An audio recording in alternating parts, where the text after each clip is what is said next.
बिस्मिल्लाहिर्रहमानिर्रहीम। अस्सलाम वालेकुम नाज़रीन, आप देख रहे हैं प्रोग्राम पब्लिक ओपिनियन और मैं हूं आपके साथ ज़रिया इरफान। नाज़रीन, पाकिस्तान के सियासी और सफारती महाज इस वक्त गैर मामूली हलचल कर मंजर पेश कर रहे हैं।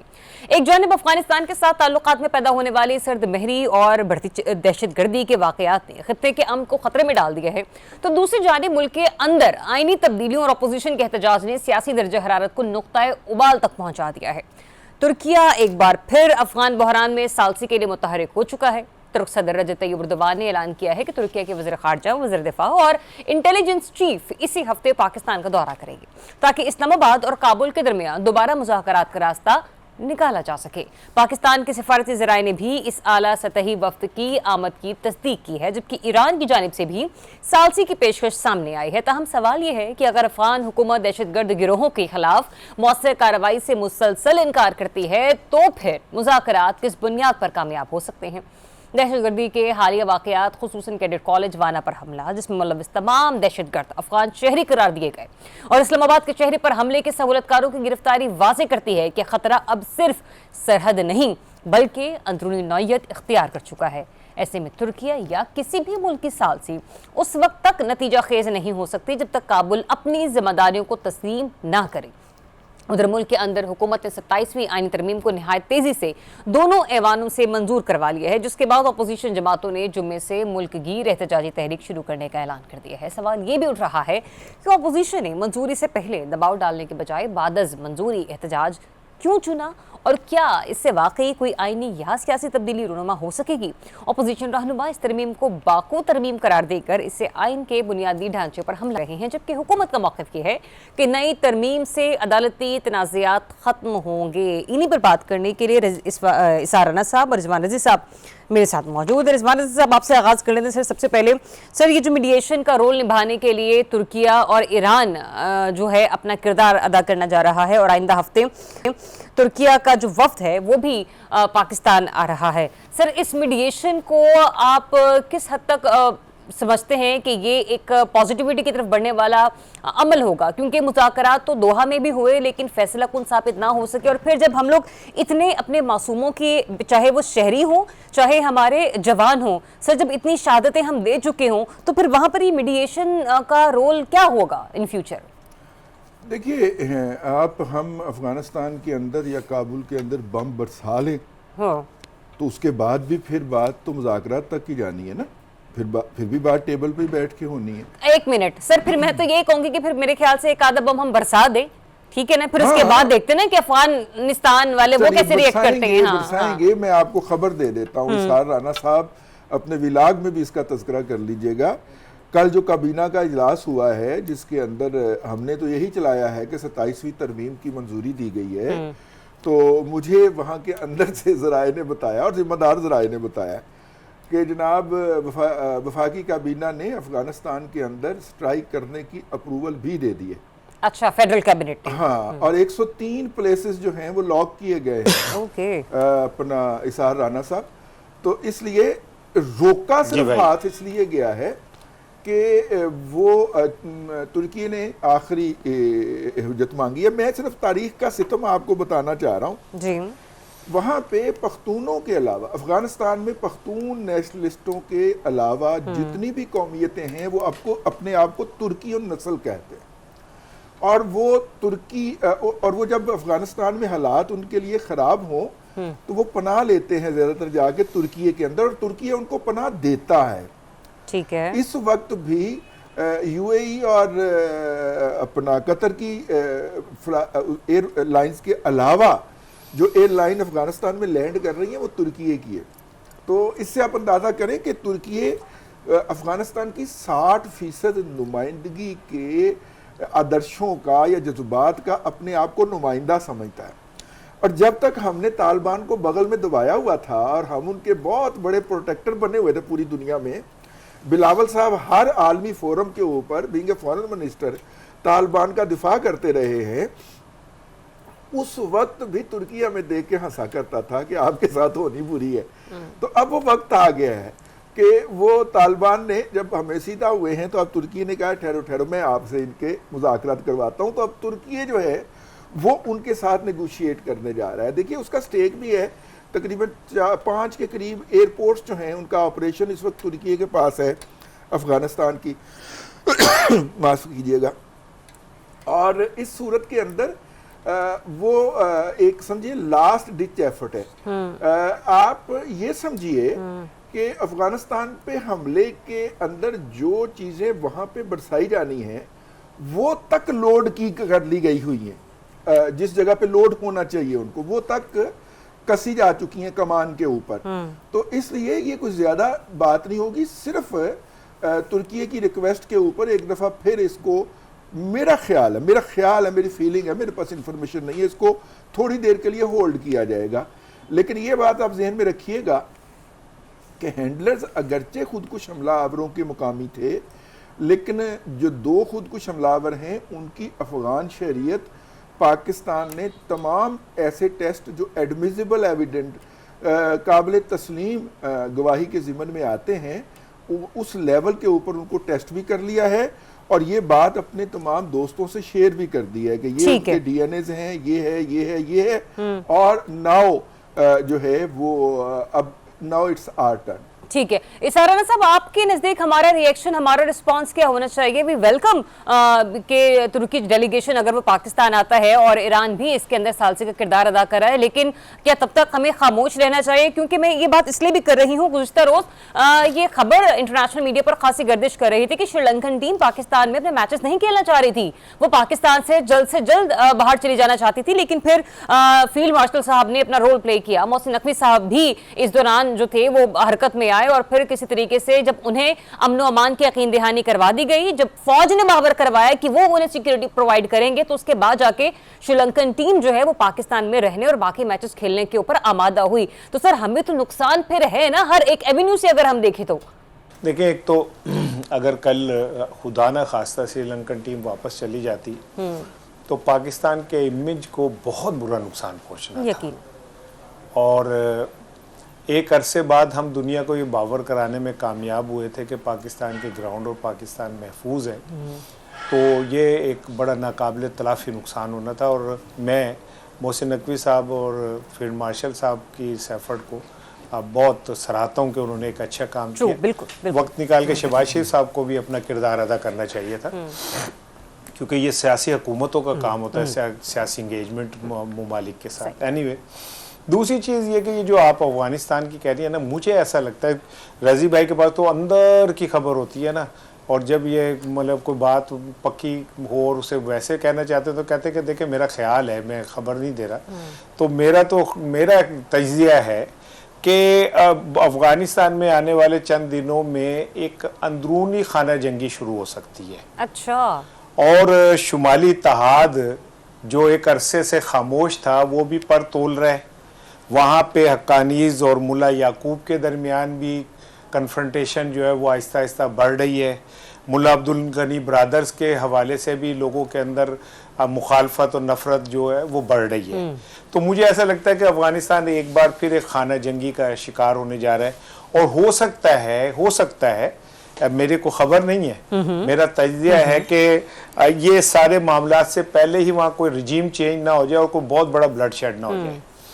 तो अफगानिस्तान हमसे क्या मुज़ाकरात करेगा, हमें तो खुद थोड़ा सा वेट कर लेना चाहिए। पहले वो आपस में तो एक दूसरे का तस्फिया कर लें, एक दूसरे के साथ तय कर लें कि कौन एक्चुअली कमांड कर रहा है, ये करेगा। लेकिन पाकिस्तान की मेरी अपनी ज़ाती राय है कि हम ना किसी से कमज़ोर हैं, ना हमारे बाजू थके हैं, और ना ही कोई दुश्मन इतना तगड़ा है। पाकिस्तान ने भारत को भी ये सबक सिखा दिया, भारत को भी सुकून मिल गया है, और वो अभी इब्के मार वाली पॉलिसी पे चलने जा रहा है। दूसरी तरफ अफगानिस्तान है। मैं ये चाहता हूँ कि एक दफ़ा जब हमने दुनिया को ये बता दिया कि हम सुलझू लोग हैं, लेकिन अगर हमारी तरफ कोई आंख उठाएगा तो हम जवाब दे सकते हैं, तो इस मौके पे पाकिस्तान को इस तरफ नहीं जाना चाहिए कि जी चले देखते हैं मुज़ाकरात। हमें अपनी रिट कायम करनी चाहिए, और हमें उन्हें बताना चाहिए कि अगर आप हमसे अमन के साथ बैठेंगे तो हम अमन के साथ रहेंगे, अगर बदमाशी करेंगे तो फिर हम आपकी उंगली तोड़ना जानते हैं, और ये करके दिखाना पड़ेगा, तभी वो हमारी टेबल पे आके और उस तरह बात करेंगे जैसे इंसान के बच्चे बात करते हैं। कमेंट आप करना चाह रहे हैं, मुझे ब्रेक की तरफ बढ़ना है। इसकी बात में एक आध इजाफा करना चाह रहा हूँ, मैंने कहा कि मैं तस्दीक कर दूं राना साहब की। एक तो ये है कि हिब्बतुल्लाह अखवंदज़ादा के ऊपर हमले की इतलात हैं, अगरचे ऑफिशियली या अनऑफिशियली ये कंफर्म नहीं हो पाया, ना अफगान मीडिया ने रिपोर्ट किया है, लेकिन पाकिस्तान में कुछ हलकों में कुछ जर्नलिस्टों के पास ये खबर है और पूरी डिटेल के साथ उन्होंने ये खबर दी है। रजी साहब, हम भी सहमी दिफाई तजिया निगार हैं, कोई ऐसी बात नहीं है, ये ना समझे। अच्छा देखिए, अफगानिस्तान के अंदर रजीम चेंज जो है ना वो बड़ा कमाल का होता है। अपना इसहार राना साहब, अफगानिस्तान के अंदर एक मुहावरा है, दौड़ अपनी अपनी। रूस आया है तो काबुल से लोग कैसे भागे जो हुक्मरान बन के बैठे हुए थे, फिर अमेरिका आया है तो वहां से लोग कैसे भागे हैं, तालिबान 2 दफा आए हैं तो वहां के हुक्मरान काबुल के कैसे भागते हैं। ये तारीख का हिस्सा है और ये हमने अपनी आंखों से होते हुए देखा है कि यार इतनी बड़े लोग, इतनी हुकूमत, और चंद घंटों के अंदर वहां से गायब हो गए और नए आने वाले को वेलकम कर रहे थे, फूल पेश कर रहे थे। तो अफगानिस्तान के अंदर रजीम चेंज बड़ा कमाल का होता है, कोई मज़ाहमत नहीं होती, कोई ब्लडशेड नहीं होता, जो कुछ होना होता है वो काबुल की तरफ, और इसमें रिजर्व में हो जाता है। एक बात आप नोट करें कि कभी ऐसा होता है कि तालिबान भाग के छुप जाते हैं, कभी शुमाली इत्तेहाद वाले छुप जाते हैं, और जब दोनों ही बाहर आ जाते हैं तो आपस में लड़ने लगते हैं। यानी ये हिस्ट्री बताती है कि शुमाली इत्तेहाद के लोगों के जिस्म में पेट्रोल भर के उन्हें आग लगाई गई, और जब वो आग से तड़पते थे और शोले निकलते थे तो ये लोग तालियां बजाते थे।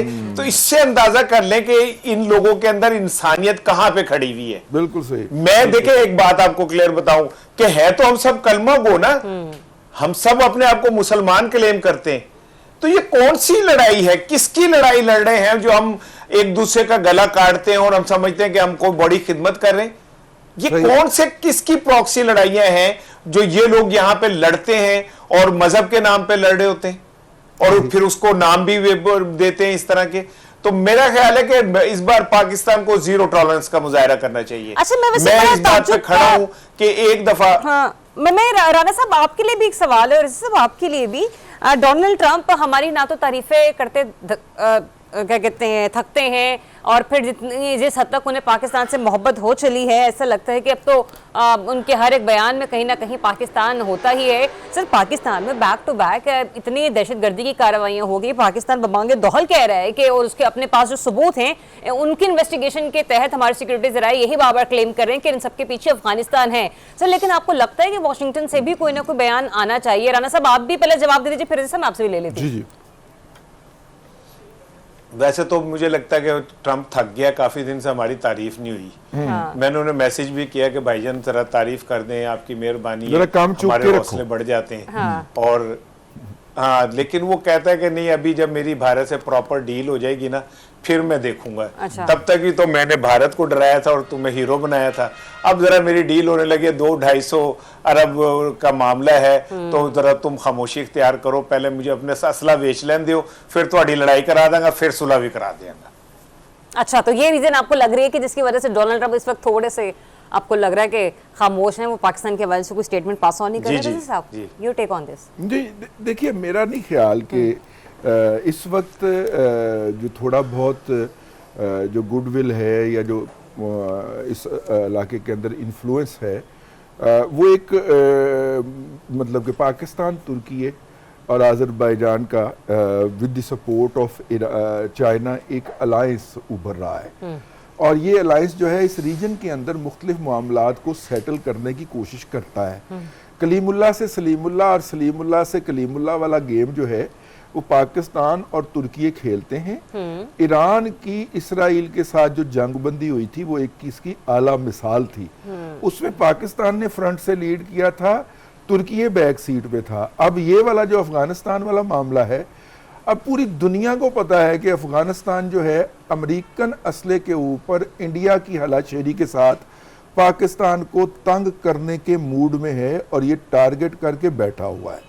तो इस सूरत के अंदर मतलब कि पाकिस्तान की अगर बराह रास्त अफगानिस्तान बात सुनने को तैयार नहीं है तो तुर्की जो वहाँ की 60% से ज़ायद आबादी के अंदर अपना एक इन्फ्लुएंस रखता है, एथनिक इन्फ्लुएंस भी रखता है, वो मैदान में उतरा है। बेसिकली इस वक्त तुर्की का मतलब पाकिस्तान और पाकिस्तान का मतलब तुर्की है। एक मिनट रुक जाए रज़ी साहब, एक और इंतहाई अहम चीज जिसकी तरफ मैं आप दोनों की तवज्जो चाहती हूँ राना साहब, आप भी सुनिएगा। सऊदी अरब का किरदार भी तो बड़ा इंपॉर्टेंट है ना, बजाय इसके कि तुर्की मीडिएशन की तरफ आए।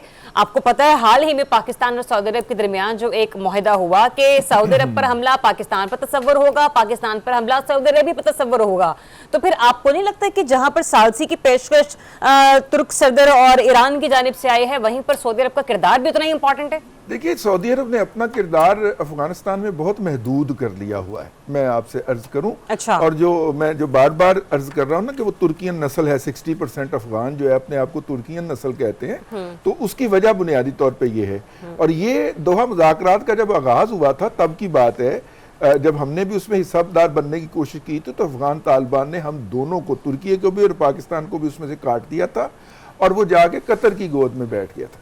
और कतर में उसने अपने ओवरसीज जो लोग हैं, इस वक्त भी हिब्बतुल्लाह अखवंदज़ादा साहब के जो बागी अनासर हैं, जो उनसे बगावत करके भागे हैं, वो या तो इंडिया में मुकीम हैं और या वो कतर के अंदर मुकीम है। और ये मैं राइवल ग्रुप की बात नहीं कर रहा, within group Suhail Shaheen साहब जो हैं काबुल में, उनको गिरफ्तार करके उनका सर उड़ाने के आर्डर हिब्बतुल्लाह अखवंदज़ादा साहब ने कर दिए थे।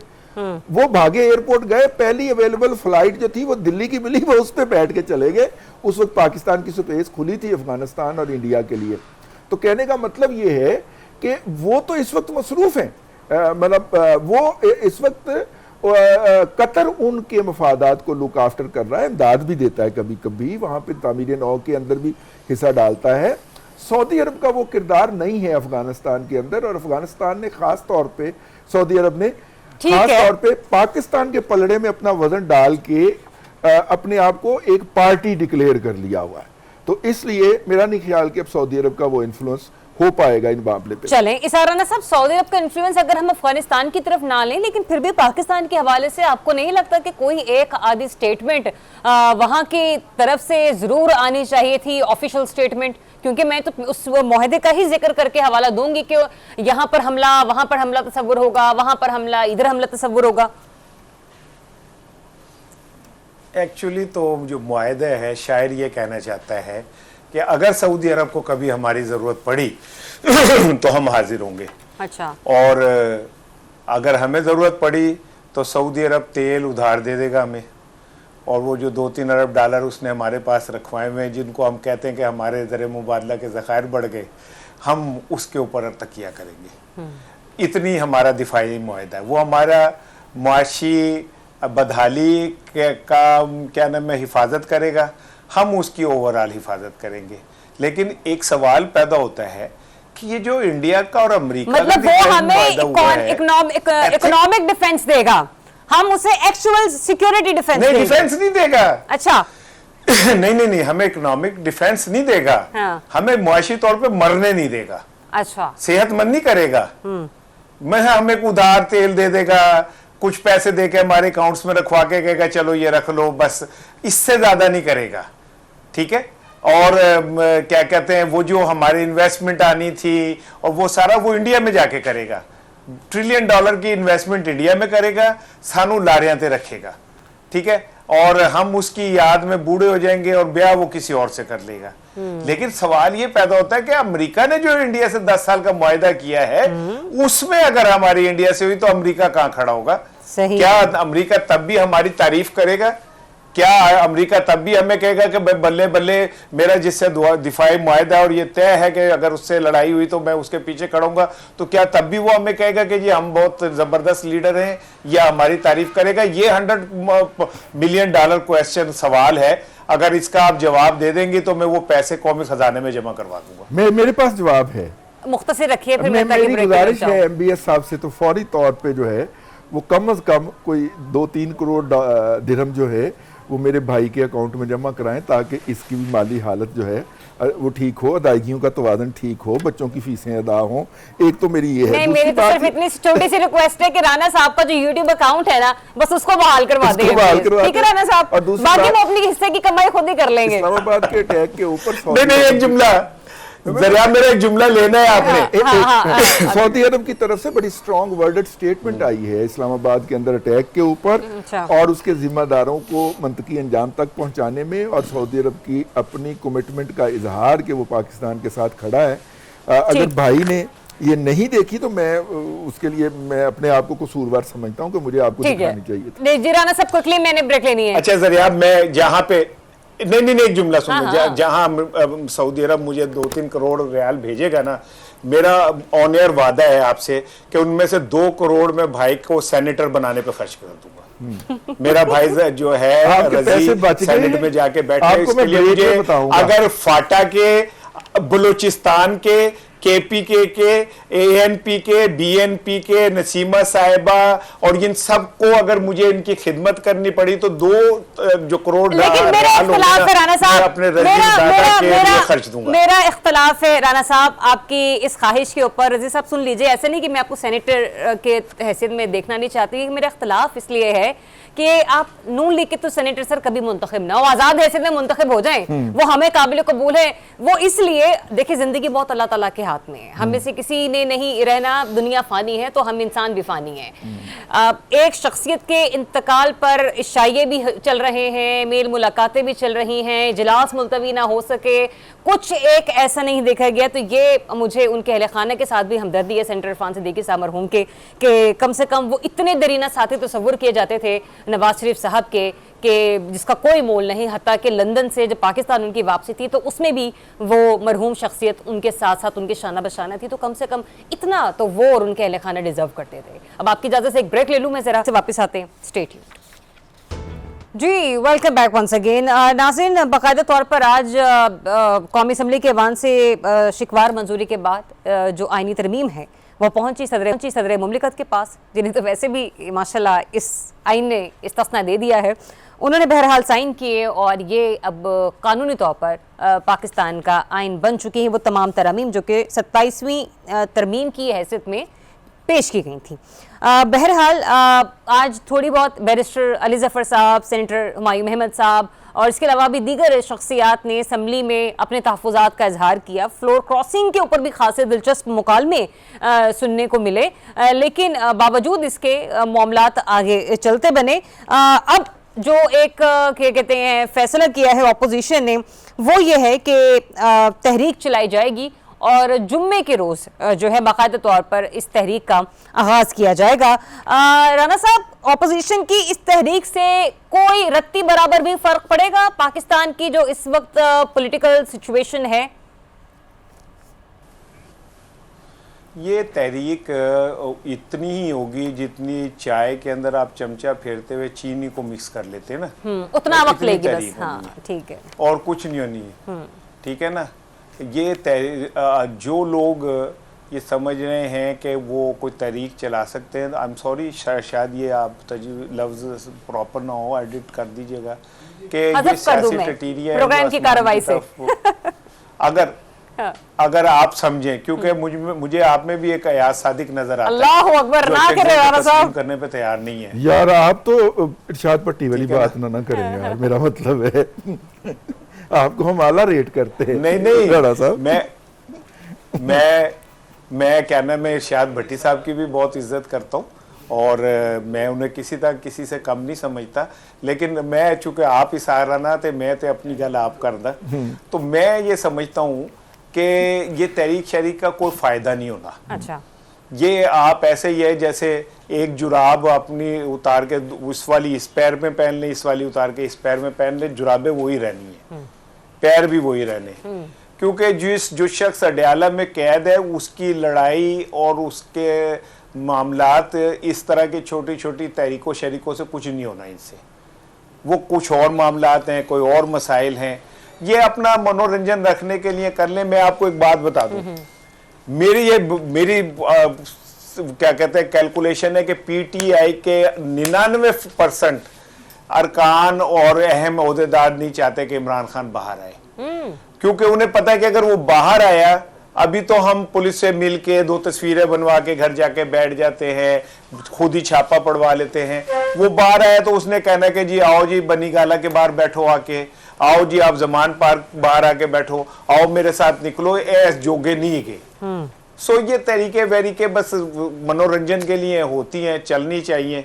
इसका कोई मतलब मंतकी हल का अगर समझे को निकलेगा तो ऐसा नहीं हो सकता, हो ही नहीं सकता। ठीक है रजी साहब, ये तो राना साहब ने तस्वीर का एक रुख पेश किया ना कि कौन लोग नहीं चाहते कि बानी पीटीआई बाहर आए क्योंकि फिलहाल उनका सियासी मनोरंजन चल रहा है। तस्वीर का दूसरा रुख जरा मुझे आप बताइए। सुनने में आ रहा है कि शायद वो लोग इसलिए भी बहुत ज़्यादा इसके ऊपर कोई पॉलिटिकल एक्टिविटी इसलिए भी नहीं करना चाह रहे कि उन्हें लगता है कि कहीं ना कहीं वो भी सिस्टम के बेनिफिशरी हो सकते हैं, उनके मामलात या उनके बानी के मामलात आगे चलकर बेहतर हो सकते हैं अगर इस किस्म की कोई सोच इस वक्त प्रवेल कर भी रही है।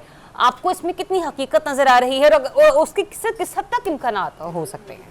देखिए, किसी भी एहतजाज के लिए और किसी भी सौदेबाजी के लिए पीटीआई ट्रेन मिस कर चुकी है। आपने अगर जहाज़ पे सवार होना है तो आपको एयरपोर्ट पे जाना पड़ेगा। एयरपोर्ट में वो एक सीढ़ी लगेगी या एप्रन लगेगा, उस पे चढ़ के या चल के आप जहाज़ पे सवार होंगे। सर, ये जानबूझकर मिस की गई? मैं उसी तरफ आ रहा हूँ। अगर आपने ट्रेन पे सवार होना है तो आपको रेलवे स्टेशन जाना पड़ेगा, और रेलवे स्टेशन के प्लेटफॉर्म पे जब ट्रेन आके रुकेगी और साकन हो जाएगी तो फिर आपके ऊपर उसके ऊपर बैठेंगे।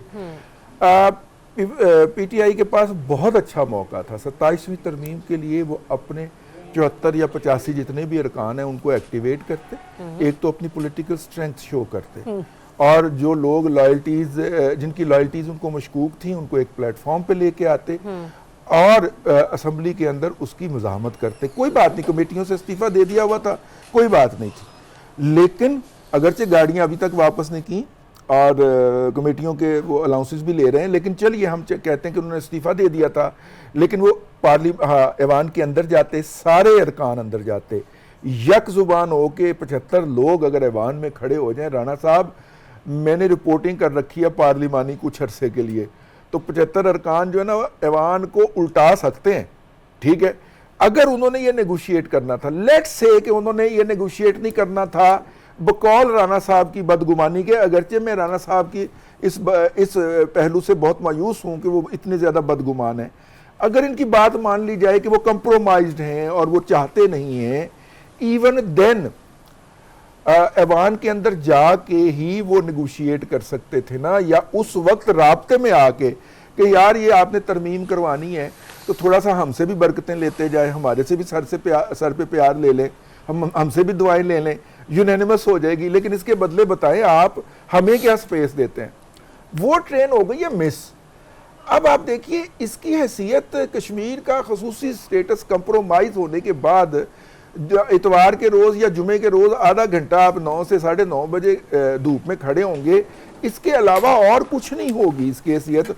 1 हफ्ता या 2 हफ्ते या 3 हफ्ते ये काम चलने के बाद देखिए रास्ता वही है जो पिछले दिनों अचकज़ई साहब ने समझाया था, और अचकज़ई साहब ने ये कहा था कि हम सबको, वो कोई इजलास हो रहा था इनका पार्लियामेंट के अंदर, उन्होंने कहा हम सब पीटीआई के कौमी असम्बली के मेंबरान को अभी उठना चाहिए और ऐवान में जाके स्पीकर के ऊपर हमला कर देना चाहिए। मैं हमले के मुखालिफ हूँ, लेकिन उसके सामने एहतजाज करना चाहिए। ठीक है, स्ट्रेटजी अगर मौसर हो सकती थी तो राणा साहब वो हो सकती थी। वहां पे जितनी पीटीआई की क़यादत बैठी थी बशमूल बैरिस्टर गौहर साहब, उन्होंने डट के अचकज़ई साहब की मुखालफत की और कहा कि नहीं नहीं नहीं, इससे तो ये हो जाएगा, इससे तो वो हो जाएगा, इससे तो स्पीकर हमारे ऊपर पाबंदियां लगा देगा। और जो 8-10 अरकान अचकज़ई साहब के साथ जज्बात में आके उठ खड़े हुए थे कि चलें अभी चलते हैं, ये 2 लॉबियां गुजर के हम हाल में पहुंचेंगे और स्पीकर का घेराव करते हैं, वो भी सर नीवे नीवे होके बह गए होते। जब इस तरह हो रहा है ना, मैं आपसे अर्ज कर रहा हूं कि लोगों को खदशात हैं और क्लियर कट जो डायरेक्शन है वो पार्टी सरबराह की तरफ से लैग कर रही है, तो फिर यही होगा। पीटीआई ने वो तरमीम भी पास करवा दी और अपने लिए पॉलिटिकली भी कुछ गेन ना कर सके। हो सकता है कुछ किया हो, इस वक्त हमें ना नजर आ रहा हो, बाद में वो जाहिर हो, लेकिन बज़ाहिर यही नजर आता है कि वो उन्होंने अपने आप को बाइकाट के नाम के ऊपर गेम से बाहर कर लिया। जो कि एक गलत फैसला अच्छा, था। वैसे ये आप बड़ा नुक्ता बड़ा बेहतरीन लेकर आए हैं। मैं सिर्फ कमेंट लेना चाहूंगी राना साहब। प्रोड्यूसर साहब टाइम ही बताइएगा ब्रेक में कितना है। राना साहब, ये जो अभी कहा है ना रजी साहब ने कि क्या पता अपने लिए कुछ गेन कर लिया हो और अभी जाहिर ना किया जा रहा हो, क्या इसकी कोई गुंजाइश या नजर आती है आपको कि वाकई पीटीआई ने कुछ ना कुछ गेन किया हो? क्योंकि अलीमा साहिबा भी इस सिलसिले में उनकी भी कोई गुफ्तगू इस हद तक नजर नहीं आई, या उनके हवाले से कोई मंसूब बयान या पार्टी के कोई एक अंदर जिसको कहते हैं ना कि कुछ ऐसा कि पार्टी में के जो बैरिस्टर गौहर साहब हैं, ये जो दीगर पार्लियामेंटेरियंस हैं, उनका तो रोल एक अपनी जगह ना, लेकिन जो बानी पीटीआई की अपनी फैमिली है उसकी तरफ से भी कोई रेजिस्टेंस जो थी वो नहीं आई। अच्छा देखिए, गेन क्या है, पीटीआई का गेन क्या है? क्या पीटीआई का गेन ये है कि उसे पार्लियामेंट में कोई पॉलिटिकल स्पेस मिल जाए? तो कोई फायदा नहीं है। पीटीआई का गेन ये है कि पीटीआई के जो बाहर लीडरशिप है वो आज़ाद फिरें, तो ये भी कोई गेन नहीं है। पीटीआई का गेन सिर्फ एक है कि इमरान खान को क्या रिलीफ मिलता है, और अगर वो नहीं मिलता तो ये सारा गेन जो है ना वेन है, इसका कोई फायदा नहीं है, ऑल इन वेन है। ठीक है ना। अगर ये लोग अब ऑल इन वेन है, अगर ये लोग अपने फायदे के लिए ये सारा कुछ कर रहे हैं, तो वही बात मैं कह रहा हूं जो रजी भाई मुझे कह रहे हैं कि जी मैं बदगुमान हूं। मैं और क्या कह रहा हूं कि they are part of this all happening. वो खुद वो वीटो पार दे के बाहर चले जाते हैं कि चलो जी पीछे तुम जो मर्जी कर लो। इसका मतलब है कि वो कंप्रोमाइज है ना, इसका मतलब है कि वो मिलके खेल रहे हैं ना। ये WWF जो है ये मिलके खेली जा रही है। पीटीआई के जो बाहर लीडरशिप है, असेंबली में 4-5 तकरीरें कर दो। कल तो मैंने बैरिस्टर गौहर की तकरीर सुनी, मुझे ऐसे लगा कि बिलावल भुट्टो तकरीर कर रहे हैं। उनकी माशाल्लाह जितनी उर्दू और जो स्पीकिंग पावर थी वो दोनों की मुझे लग रहा था एक जैसी है। बिलावल तो साहब की तो उस तकरीर के ऊपर दाद देनी पड़ेगी। यूं कह लीजिए कि आने वाले दिनों में उनको भी जरा सोचना चाहिए। वो जो कह रहे थे ना कि 18वीं तरमीम को किसी का बाप भी रिवर्स नहीं कर सकता, हमने ये कर दिया 18वीं तरमीम, ये 18वीं तरमीम, वो सुनने में तो आ रहा है कि 28वीं तरमीम में 18वीं तरमीम को जो है ना वो थोड़ा सा माइनस प्लस किया जाएगा। तो बचा लिया ना उन्होंने 28वीं में बचाने की। देखिए बात नहीं, लेकिन सुन लें, बात सुनिए राणा साहब, वो जो ये कह रहे हैं ना कि 18वीं तरमीम, सुन ले, वो जो कह रहे हैं ना 18वीं तरमीम को किसी का बाप भी वापस नहीं कर सकता, तो काश कोई उन्हें कहता कि 27वीं तरमीम को भी भुट्टो का नवासा वापस नहीं कर सकता। और कल दो चीजें एक्सपोज हो गई। एक तो शहबाज शरीफ साहब ने कहा मैं और बिलावल भुट्टो दोनों एक ही है, और दूसरी ये कि नवाज शरीफ और जियाउल हक ने दोनों ने आके हाथ मिलाया। अब वो बिलावल भुट्टो से मेरा दिल कर रहा था कि मैं पूछूं कि जब नवाज शरीफ साहब और एजाजुल हक हाथ मिला रहे थे एक दूसरे के साथ और फिर आप दोनों ने आके प्यार लिया, तो आप मुझे ये बता दें कि क्या आप इस बात पे कायम हैं कि जो आप नवाज शरीफ साहब को कहते थे कि आप जियाउल हक के रूहानी बेटे हैं, या अब आप वो बात खत्म हो गई क्योंकि शहबाज शरीफ अब आपके भाई बन गए? तो ये अगर ये एक ही फैमिली हो गई है, यश चोपड़ा की एंडिंग में दोनों फिल्म इकट्ठी हो गई हैं और पीछे गिटार पे गाने भी चलने शुरू हो गए हैं, तारा रंपा पम, कभी खुशी कभी गम, ये नई पार्टी है जो नवाज शरीफ शहबाज शरीफ साहब के साथ मिलकर रूल करती है और दोनों रल के खाते हैं, बांट के खाते हैं। अच्छा देखिए मेरा एहतजाज जनाब, देखिए बात यह है कि पीपल्स पार्टी पे ज़रियाब और राना साहब तनकीद करते हैं इस प्रोग्राम में, और गालियां जो हैं वो आके मेरे सोशल मीडिया पे देते हैं, तो ये तो बात जो है ये रिकॉर्ड पे रहनी चाहिए। और ये वाले जुमले प्रोड्यूसर साहब आपने निकाल देने मैंने राना साहब ने तनकीद की। अच्छा वैसे रजी साहब, अल्लाह ताला जो आपको गालियां देता है उनका बेड़ा गर्क करे, लेकिन पायन तुसी भी हो जो काम ना करे करो। नहीं मैं देखो मैं तो उसे बोलता ही नहीं, यानी मैं पीपल्स पार्टी के बारे में इतना मोहताद हूं कि आपको मैं मौका दे देता हूं कि भाई आपने जो कहना कह ले, मैं उनके बारे में कुछ नहीं कह रहा। लेकिन मैं एक बात पूछना चाह रहा हूं कि क्या एजाजुल हक साहब जो थे ये उस वक्त भी जियाउल हक के साहबजादे ही थे जब वो पीटीआई में शामिल हुए थे, और स्पेशल कोई स्टेटस एडवाइजर का भी उनको, तभी भी वो ज्यादा इमरान खान क्लेम नहीं करता, भुट्टो की लेगेसी इमरान खान तो क्लेम नहीं कर रहा, वो तो भुट्टो की लेगेसी इमरान खान तो क्लेम नहीं कर रहा। माशाल्लाह माशाल्लाह, मतलब जियाउल हक को क्रिटिसाइज करने का फर्ज जो है वो सिर्फ बिलावल भुट्टो जरदारी का है, ठीक है, या वो सिर्फ उसका उसकी माँ और उसका नाना जो है वो ये कहते हैं कि जियाउल हक ने मारा था, फिर इमरान खान का नहीं मारा किसी ने, हम हुए बिलावल भुट्टो के नाने को कहा जाता है कि ज़ियाउल हक साहब ने मरवाया था जी बिल्कुल, अदालत के जरिए। जी बिल्कुल, हम वो ले ले क्लेम वापस, फिर हम हुए कह दे कि ये बात झूठ है कि भुट्टो की कब्र के अंदर तेजाब डाला गया था। हम हुए ले ले वापस, कह दे कि हमने झूठ बोला था और ज़ियाउल हक उतने ही हमें अजीज है जितना नवाज शरीफ साहब को अजीज है। हम हुए तुम हुए कि मीर हुए, उनकी जुल्फों में सब नहीं, ये दूसरा शेर, ये दूसरा शेर है कि वो तेरी उनकी जुल्फों के सब असीर हुए। नहीं, दूसरा शेर ये है कि तेरी जुल्फ में पहुंची तो हुस्न कहलाई, वो तीरगी जो मेरे नाम आए स्याह पे थी, यानी कि इजाजुल हक तुहाडे वाल चला जाए तो बड़ा चंगा है, ठीक है। इजाजुल हक अगर ला ले तो फिर बुराई बात देखे, ना मेरी तरफ की बात है ना उनकी तरफ की बात है। मैं तो ये कह रहा हूं पीपल्स पार्टी ये क्लेम करती है कि ज़ियाउल हक ने भुट्टो साहब को फांसी लगाई, और फिर अगर वो उनके ही वारसेन के साथ जाके मिलके ऐलान कर देते हैं कि हम दोनों एक भाई हैं, तो फिर उनका क्लेम खत्म हो गया, वापस ले लेंगे क्लेम कि भुट्टो को ज़ियाउल हक ने मारा था। पॉइंट आपका आ गया। एक अहम इश्यूज हैं जिनको डिस्कस करना है 27वीं आईनी तरमीम के हवाले से, क्योंकि मैं भी इसे समझना चाह रही हूँ और यकीनी ये इतने कॉम्प्लिकेटेड से हैं कि अवाम भी थोड़े से जो है ना इसके ऊपर कंफ्यूज होंगे। वो अलग बात है कि इसमें अवाम का बराह रास्त या बिल वास्ता या बिला वास्ता कोई लेना देना नहीं है, लेकिन फिर भी जो लोग जिन्हें जमहूरियत पढ़ना, समझना, देखना पसंद है, वो फिर भी चाहते हैं कि ये तरमीम हुई क्या है, इसके ऊपर डिस्कशन होनी चाहिए। एक ब्रेक के बाद stay tuned. Welcome back once again. आज 27वीं आईनी तरमीम में जो दो एक अहम अमेंडमेंट्स हुई हैं, यूं कह लीजिए कि कुछ मजीद उसको क्लैरिफाई किया गया है।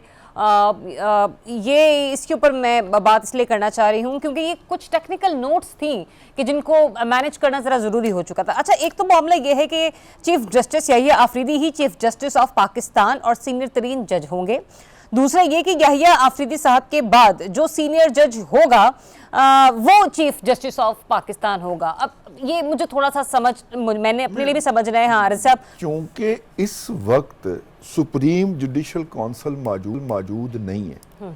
जो सुप्रीम जुडिशल काउंसिल जिसने अदलिया के और आला अदलिया के मामलात चलाने हैं, उसकी तश्कील तब होगी जब 9 तश्कील शुदा यानी कि हाल ही में तश्कील की गई जो आईनी अदालत है, उसके चीफ जस्टिस साहब तशरीफ ले आएंगे। तो फिर मुल्क के अंदर 2 चीफ जस्टिस ऑफ पाकिस्तान होंगे। तो सवाल ये पैदा हुआ कि फिर चीफ जस्टिस ऑफ पाकिस्तान का टाइटल कौन अख्तियार करेगा। तो उसके ऊपर आइन ने क्लैरिफिकेशन दी कि दोनों में से जो सीनियर मोस्ट होगा वो अख्तियार कर लेगा। मैं उसकी मिसाल यूं दे देता हूं कि अगर इस वक्त जनाब याहिया आफरीदी साहब अपने ओहदे के ऊपर मुतमक्कन रहें और आइनी अदालत के चीफ जस्टिस के लिए सैयद मंसूर अली शाह साहब जो हैं हिज एक्सीलेंसी नामजद हो जाते हैं, तो फिर chief justice of Pakistan Mansoor Ali Shah साहब बनेंगे, क्योंकि याहिया आफरीदी साहब उनसे जूनियर हैं। ठीक है, यही मुनीब साहब का भी होगा, जस्टिस मुनीब साहब ऑनरेबल जो हैं उनका भी, अगर वो नामजद हो जाते हैं तो फिर चीफ जस्टिस ऑफ पाकिस्तान वो बनेंगे। लेकिन अगर इन दोनों के अलावा और कोई जज जो है वो वहां से चीफ जस्टिस नामजद होता है कॉन्स्टिट्यूशनल कोर्ट का, तो वो फिर जूनियर होगा याहिया आफरीदी साहब से। यूं याहिया आफरीदी साहब कंटिन्यू करेंगे। आप जो चीज पढ़ रही हैं वो खबर है, और खबर ये है कि अगर याहिया आफरीदी साहब chief justice of Pakistan continue कर रहे हैं तो इसका मतलब है कि ये दोनों सीनियर मोस्ट जजेस ऑफ द सुप्रीम कोर्ट तो नहीं आ रहे ना आईनी अदालत के चीफ जस्टिस के तौर के ऊपर, मंसूर अली शाह साहब और मुनीब साहब। ठीक है ना, इसका मतलब तो ये हो गया। लेकिन मुझे ये खबर जो है ये ख्वाहिश ज्यादा लग रही है, क्योंकि मेरे पास अदर वे इतला है कि शायद मंसूर अली शाह साहब से किसी लेवल पे ये पूछा गया है कि अगर हम आपको लगाना चाहें तो क्या आप राजी हैं, क्योंकि ऐसे ओहदों के लिए तो पहले राय ली जाती है ना। ठीक है, चले हुकूमत मंसूर अली शाह साहब के लिए कितनी को गुंजाइश निकाल सकती है, मेराना साहब इसका भी रजिया ले लेती हूँ। लेकिन ये आजम नज़ीर साहब ने एक गुफ्तगू फरमाई है आर्टिकल 6 के हवाले से, मैं चाहूंगी कि जरा वो सुनिए और फिर मैं उस पर भी आपको ओपिनियन लेती हूँ। कोई कोर्ट भी, any court including supreme court और high court, shall not validate act of abrogation high treason का जो एक्ट है उसमें सर प्लग इन करना था, तो वो वहां पे प्लग इन नहीं था, वहां पे फेडरल कॉन्स्टिट्यूशन कोड डाली गई है। सो जो अब पढ़ा जाएगा आर्टिकल 6, वो पढ़ा जाएगा कि कोई भी अदालत पाकिस्तान में, चाहे वो फेडरल कॉन्स्टिट्यूशनल कोर्ट है जो इंशाल्लाह बनेगी इस तरमीम के पास होने पे, सुप्रीम कोर्ट ऑफ पाकिस्तान है या हाई कोर्ट्स हैं, वो आर्टिकल 6 की जो क्लॉज 1-2 में जो बताया गया है कि एब्रोगेट करना, सबवर्ट करना, उसको वैलिडेट नहीं कर सके। तो ये रास्ता बंद करने के मुतरादिफ है मार्शल लॉज का, ताकि जमहूरियत का ये सफर चलता रहे। जी राना साहब, सर आपकी समझ में ये बातें आई जो आजम नजीर तारड़ साहब कर रहे थे कि कोई भी अदालत आर्टिकल 6 को वैलिडेट नहीं कर सकती, कोई भी से मुराद कोई XYZ नहीं, मां सिवाय सुप्रीम कोर्ट ऑफ पाकिस्तान के, राइट जी राना साहब, जुडिशियल सॉरी कॉन्स्टिट्यूशनल कोर्ट के अलावा। अच्छा जी, एक तो ये भी उनकी बड़ी मेहरबानी है कि उन्होंने कॉन्स्टिट्यूशनल कोर्ट को तो ये एजाज़ दे दिया ना, ये उनकी बड़ी मेहरबानी है, वरना ना भी दिया जाता तो क्या क्या हो सकता है।